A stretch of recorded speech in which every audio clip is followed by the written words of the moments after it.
भरियासिटी ऐं भरपासे में केतिरनि ई ॾोहनि में मुलविस नाले वारो ॾोहारी पुलिस वटि पेश। भरियासिटी जी अवाम लाइ आज़ारियल बणियल मुख़्तलिफ़ ॾहनि खां वधीक केसनि में घुर्बल शाह नज़र बिरोही पुलिस वटि पाण मुरादो पेश थी वियो।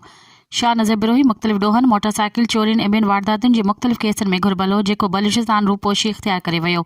हू DSP भिरिया हबीबुर रहमान लाशारी SHO ग़ुलाम मुर्तज़ा गुरचाणी प्रेस कॉन्फ्रेंस दौरान ॿुधाए त SSP मैडम अज़ीज़ सोहाई जी हिदायत ते रूपोश जवाबदार खे कानून मूजिबि पेश कयो वेंदो। हुन चयो त जवाबदार मुख़्तलिफ़ ॾोहनि में मुलविस हो, जंहिं मथां भिरिया रोड, लाखा रोड, कंडियारो, भरियासिटी समेत मुख़्तलिफ़ थाणनि ते केस दाख़िल थियल आहे। वधीक जांच करे रहिया आहियूं। ॿिए पासे रूपोश ॾोहारी शाह नज़र बिरोही मीडिया खे ॿुधायो त मां ॾोहनि खे अलविदा करे हाणे शराफ़त वारी ज़िंदगी गुज़ारणु चाहियां थो। रूपोशी वारी टाइम मां बलूचिस्तान फरार थी वियो हुअसि। हुन वधीक चयो त मां SSP अज़ीज़ सोहाई समेत भिरिया ऐं भिरिया रोड पुलिस खे अपील कयां थो त मूंसां रियायत कई वञे।